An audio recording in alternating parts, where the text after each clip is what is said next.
Bonsoir et bienvenue. Il est partout, même là où on ne l'attend pas. Table ronde ce soir spéciale organisée avec Diabète Genève, consacrée au sucre, à ses excès et ses dangers.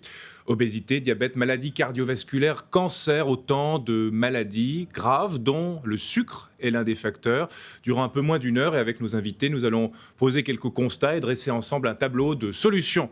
Solutions pour lutter contre les conséquences de l'excès de sucre. J'ai le plaisir d'accueillir nos invités. Bonsoir professeur Valérie Schwitzgebel. Bonsoir. Vous êtes médecin adjointe agrégée, responsable d'unité au HUG, présidente de la Société suisse d'endocrinologie et de diabétologie pédiatrique. Merci d'être avec nous. Bonsoir docteur Karim Gariani. Bonsoir. Vous êtes médecin adjoint agrégé au service d'endocrinologie, diabétologie, nutrition et éducation thérapeutique du patient, responsable de l'unité de diabétologie au HUG. Bonsoir Geoffrey Katz. Bonsoir. Vous êtes vice-président de Diabète Genève et vous-même diabétique de type 2, on va en parler. Et bonsoir Bertrand Boux. Bonsoir. Député, ancien député, mais médecin, toujours actif, médecin indépendant, toujours actif. Je commence avec vous, docteur.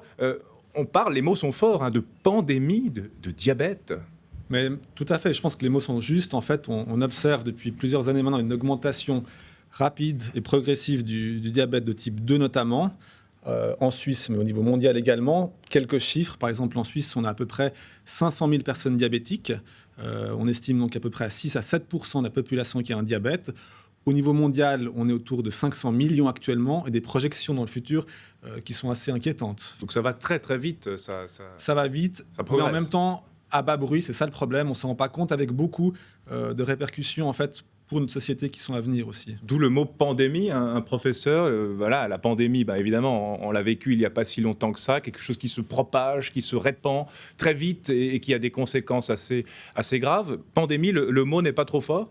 Ah non, absolument pas du tout. Donc, ce qu'on observe également en pédiatrie, parce que je m'occupe que des enfants, c'est une augmentation du diabète type 1 et de diabète type 2. Donc, juste un petit rappel, le diabète type 1... C'est quoi le 1, c'est quoi le 2 ? Voilà, donc dans le diabète type 1, il s'agit d'une destruction des cellules bêta, donc les petites cellules qui fabriquent l'insuline. Donc, le seul traitement est de le remplacer et malheureusement, c'est des injections quotidiennes, soit par un stylo ou par une pompe à insuline. Par contre, le diabète type 2, finalement, il est lié à l'obésité, donc il s'agit plus d'une résistance. Donc, les cellules doivent travailler beaucoup plus pour affronter, on va dire, la demande augmentée liée à l'obésité. Obésité, donc consommation de sucre. Peut-être quelques définitions autour du diabète. Au fond, c'est quoi le diabète, docteur ? Donc le diabète, c'est une maladie qui est chronique déjà, donc ça veut dire que le patient va vivre avec, elle s'installe, elle perdure dans le temps. Et au niveau médical, donc c'est une élévation du taux de sucre, de la glycémie, comme on dit, qui persiste dans le temps. Ça, c'est la définition médicale. Et en fait, ce qui se passe, c'est que cette élévation chronique et persistante sur des mois et des années va engendrer de nombreuses complications pour le patient. Pour en citer quelques-unes, donc les problèmes ophtalmologiques, des troubles de la vision, des troubles au niveau rénal, donc des insuffisances au niveau du rein, des problèmes aussi au niveau du pied, des risques d'amputation d'orteil ou de pied, et puis toutes les maladies cardiovasculaires. Et c'est vrai des fois, on doit couper l'orteil. Pourquoi ? Malheureusement, dans des cas graves, évidemment. Mais... Alors malheureusement, ça arrive, et c'est une des complications redoutées du diabète.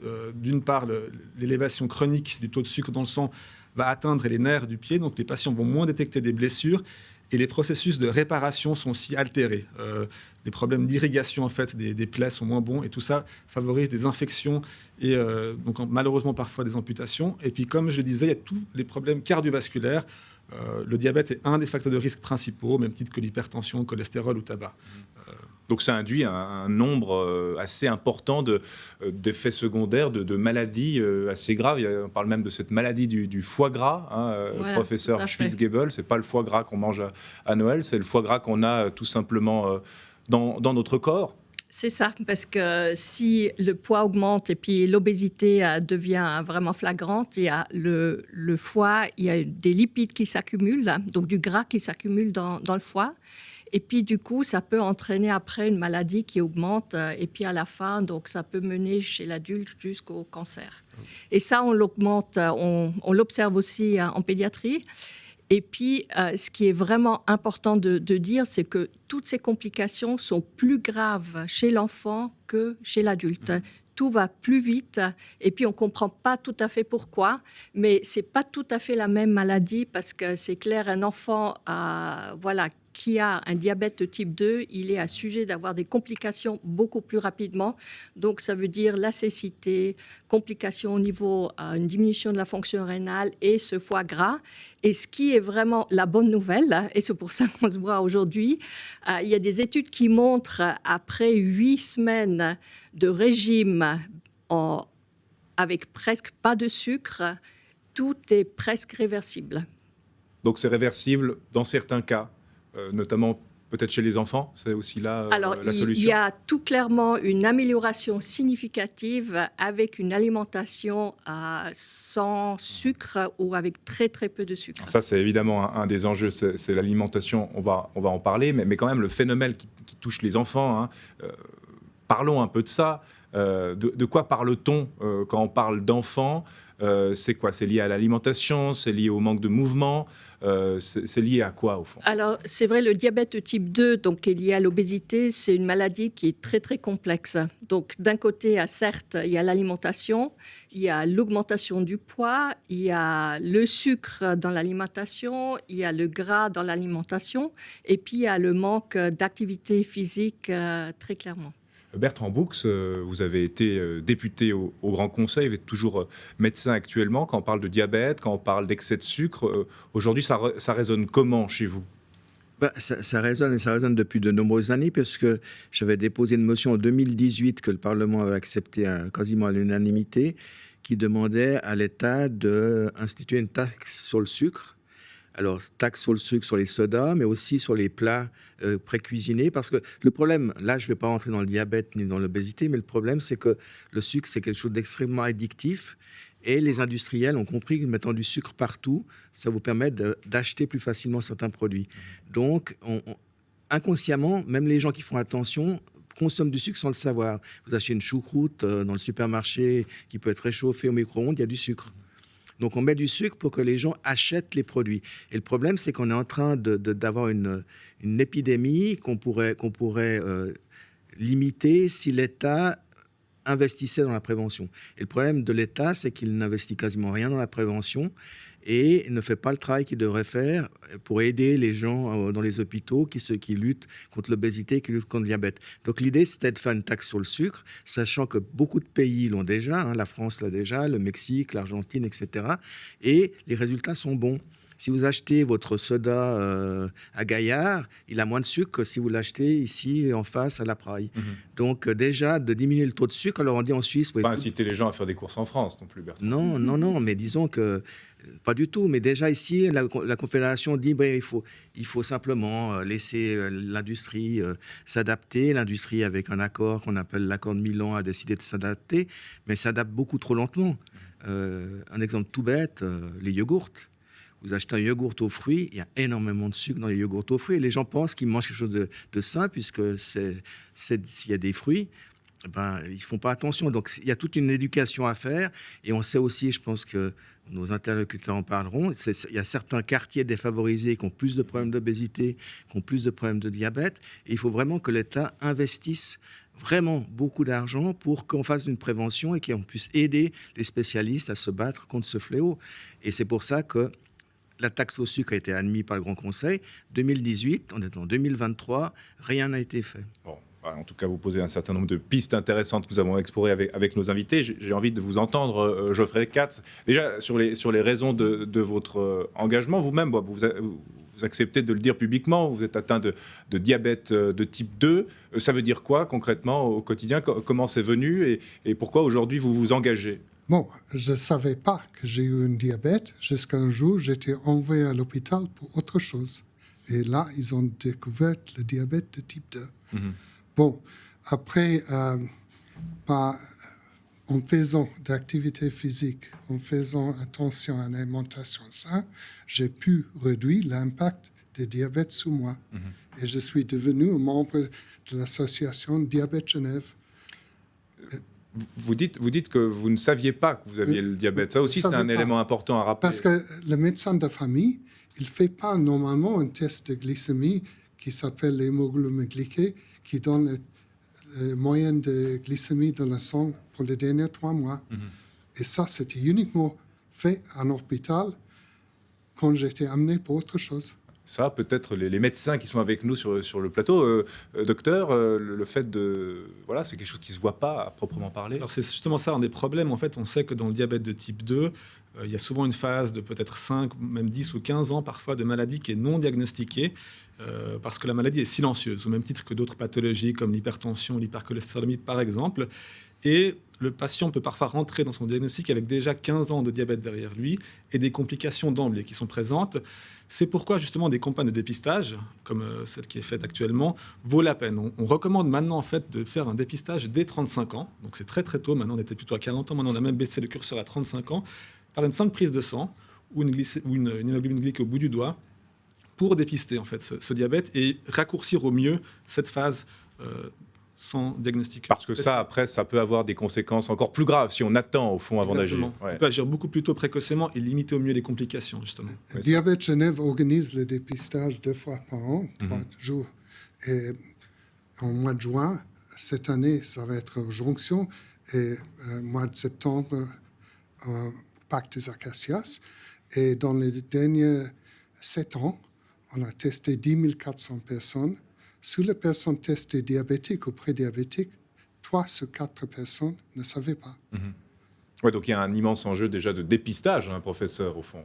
Tout à fait. En pédiatrie, la situation elle est un peu différente. Ça veut dire que chaque enfant obèse aura un dépistage.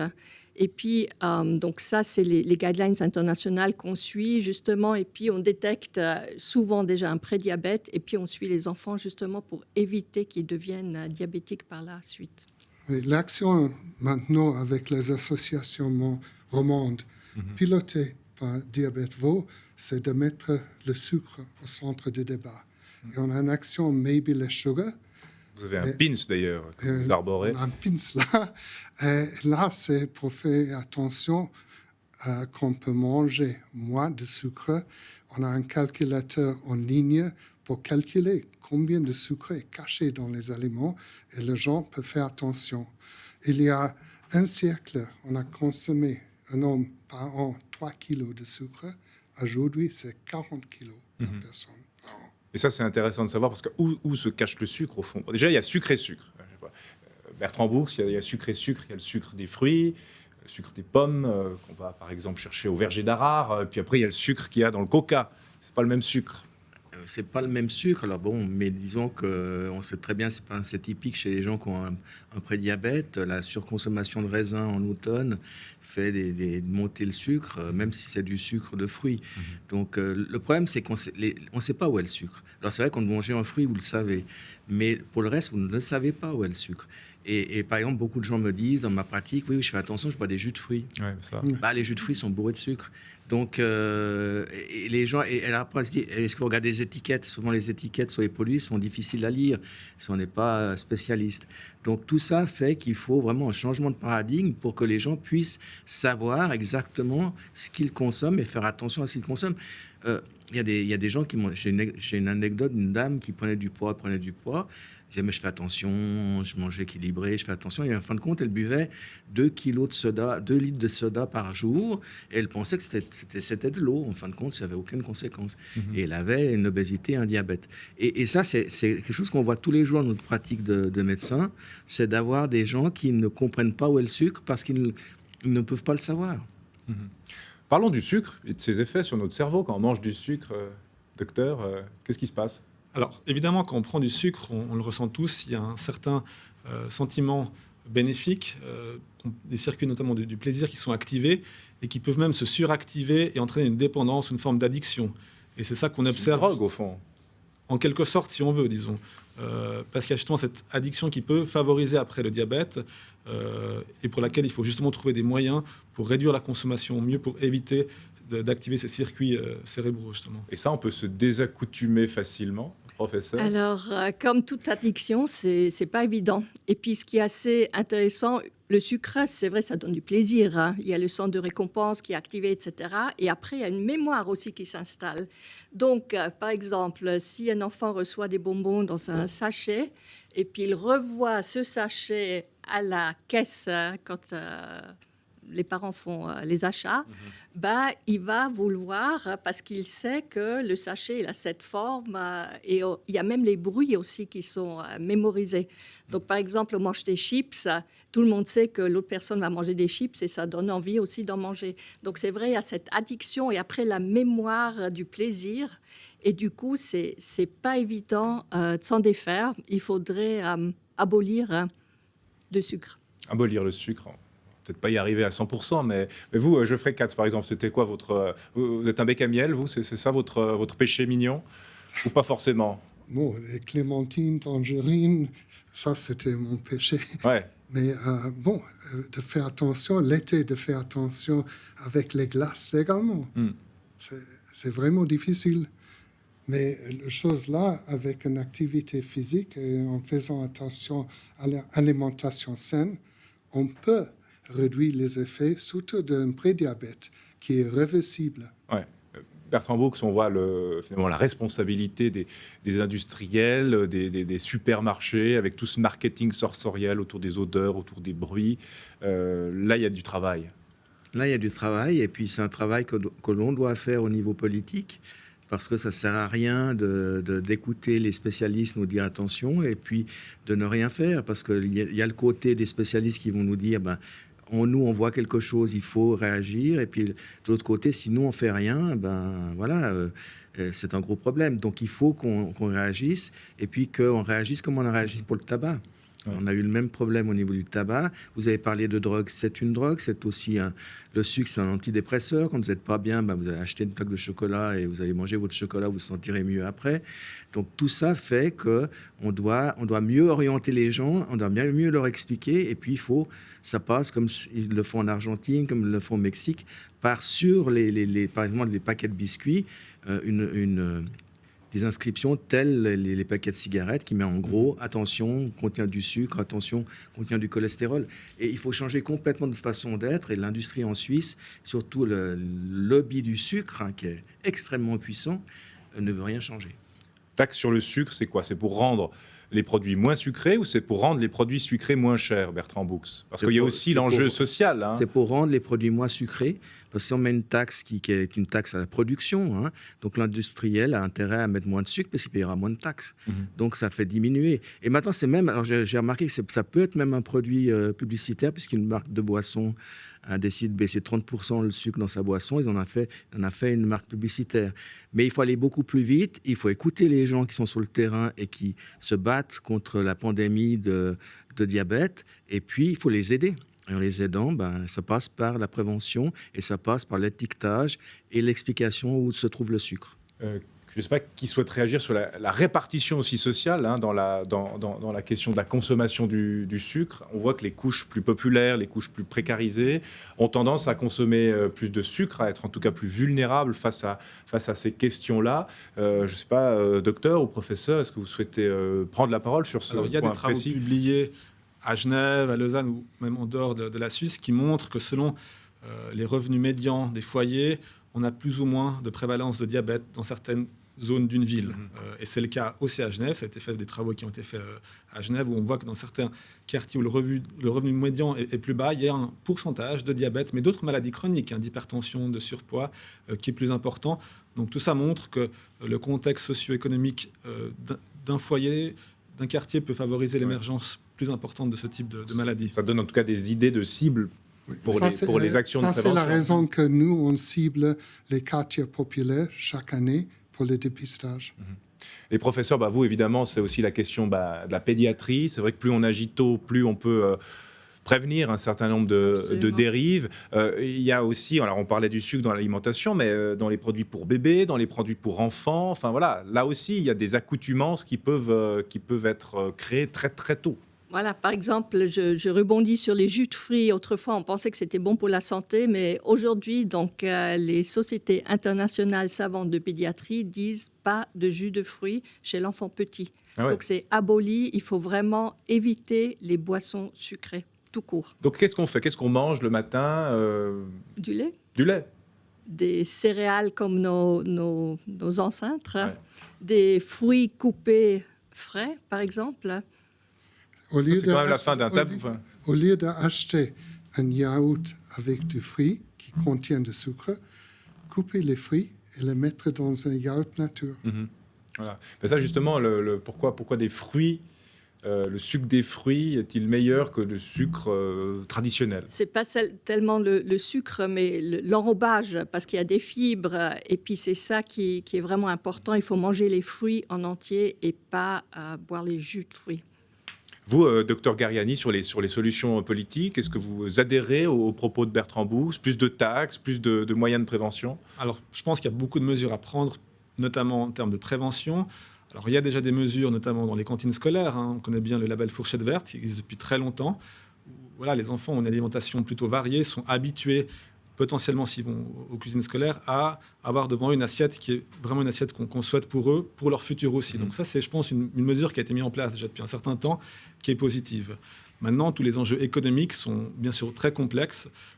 Et là, ça nécessite vraiment une coordination entre les différents acteurs de la santé, de l'économie, de la politique en général. Et puis, le dépistage, bien entendu, est primordial pour éviter ensuite justement tous les coûts induits par le diabète, les coûts directs mais aussi indirects.